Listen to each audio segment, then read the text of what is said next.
ತಿಮರೋಡಿ ಅವರನ್ನೇ ಹುಡುಕೊಂಡು ಬರೋದಕ್ಕೆ ಕಾರಣ ಏನು? ಸೌಜನ್ಯ ಪ್ರಕರಣದ ಹೋರಾಟಗಾರರಲ್ಲಿ ಅನೇಕರಿದ್ರಲ್ಲ. ಜಯಂತ್ ಟಿ ಇದ್ರು, ಗಿರೀಶ್ ಮಟ್ಟಣ್ಣನವರಿದ್ರು, ಹೀಗೆ ಒಂದಷ್ಟು ಸಾಕಷ್ಟು ಜನ ಇರ್ತಾರ ಆ ಲಿಸ್ಟ್ನಲ್ಲಿ. ಆದರೆ ಅವರು ಯಾರನ್ನೂ ಹುಡುಕಿಕೊಂಡು ಹೋಗದೆ ನೇರವಾಗಿ ಮಹೇಶ್ ಶೆಟ್ಟಿ ತಿಮರೋಡಿ ಅವರ ಮನೆಗೆ ಹೋಗಿದ್ದು ಹೇಗೆ? ಈ ಸಂಪರ್ಕ ಸಾಧ್ಯ ಆಗಿದ್ದೇಗೆ?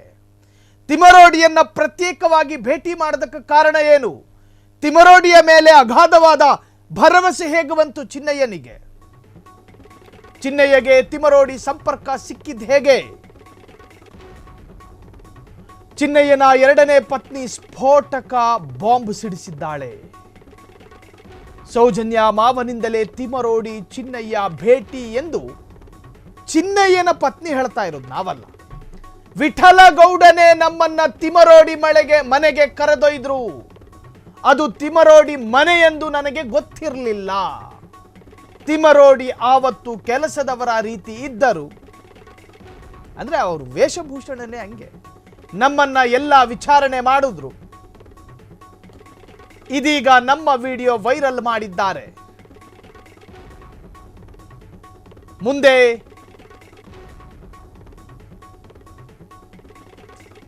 ನನ್ನ ಗಂಡನನ್ನು ಈ ಕೇಸ್ನಲ್ಲಿ ಸಿಲುಕಿಸಲು ಪ್ಲಾನು, ಇದು ಆರೋಪ. ನೋಡ್ರಿ, ಚಿನ್ನಯ್ಯನ ಎರಡನೇ ಪತ್ನಿ ಹೇಳ್ತಾ ಇರೋದಿದು.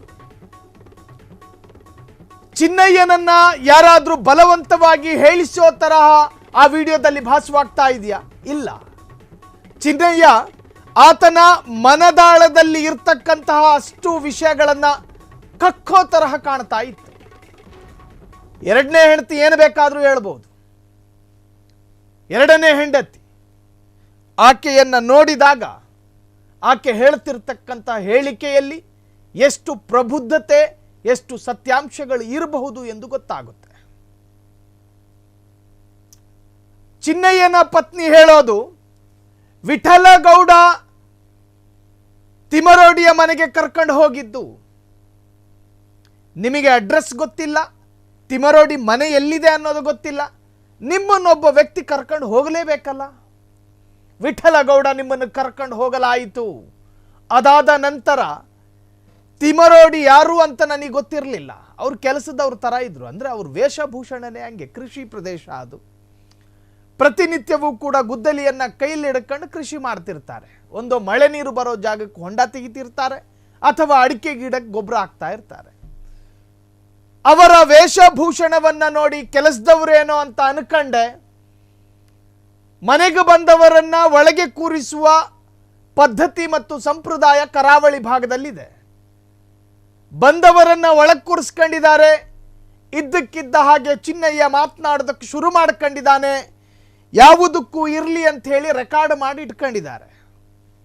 ಸೌಜನ್ಯ ಪರ ಹೋರಾಟದಲ್ಲಿ ತೊಡಗಿಕೊಂಡ ನಂತರ ಒಂದಿಲ್ಲೊಂದು ತಪ್ಪನ್ನ ಹುಡುಕಿ ನನ್ನ ಮೇಲೆ ಕೇಸು ಮಾಡಿಯಾರು ಅನ್ನುವ ಪ್ರತಿ ಪರಿಜ್ಞಾನ ತಿಮರೋಡಿಗೆ ಇತ್ತು. ಹಾಗಾಗಿ ಅದನ್ನು ರೆಕಾರ್ಡ್ ಮಾಡಿಕೊಂಡಿಡಲಾಯಿತು. ಚಿನ್ನಯ್ಯ ತನ್ನ ಅಭಿಪ್ರಾಯವನ್ನು ಹಂಚಿಕೊಳ್ಳೋದಕ್ಕೆ ಶುರು ಮಾಡ್ದ. ಒಂದೊಂದಾಗಿ ಹೇಳ್ದ. ಎಲ್ಲವನ್ನೂ ಕೂಡ ವಿಡಿಯೋ ಮುಖಾಂತರ ದಾಖಲು ಮಾಡಿಕೊಳ್ಳಲಾಯಿತು. ಈಗ ಉಲ್ಟಾ ಹೊಡೆದವನೇ, ಆದರೆ ಅವತ್ತು ಹಿಂಗಿರಲಿಲ್ಲ ಈತ ಅಂತ ತಿಮರೋಡಿ ತೋರಿಸ್ಕೊಡ್ತಿದ್ದಾರೆ. ಸಮಾಜಕ್ಕೆ ವೆರಿ ಕ್ಲಿಯರ್ ಅಲ್ವೇನಯ್ಯ? ಆತನ ಕಣ್ಣಲ್ಲಿದ್ದ ಕಾನ್ಫಿಡೆನ್ಸ್ ಅನ್ನು ಗಮನಿಸಿ. ಆತನ ನಾಲಿಗೆಯಿಂದ ಉಚ್ಚಾರ ಆಗ್ತಿರಬೇಕಾದ್ರೆ ಆತನಲ್ಲಿ ನಡುಕಗಳಿರಲಿಲ್ಲ. ಆತನ ಬ್ರೈನು, ಆತನ ನಾಲಿಗೆ, ಆತನ ಮನಸ್ಸು ಪ್ರತಿಯೊಂದು ಕೂಡ ಆತನ ಮಾತಿಗೆ ಸ್ಪಂದನೆ ಕೊಡ್ತಾ ಇತ್ತು. ಯಾರೋ ಆತನಲ್ಲಿ ಹೇಳಿಸಿದ ಹಾಗೆ ಆತನ ಹೇಳಿಕೆಗಳು ಇರಲಿಲ್ಲ. ಹೆಂಡತಿ ಜೊತೆ ಬಂದಿದ್ದ. ತಿಮರೋಡಿಯನ್ನ ಭೇಟಿ ಮಾಡಬೇಕು ಅನ್ನೋ ಉದ್ದೇಶವೇ ಆತನದ್ದಿತ್ತು.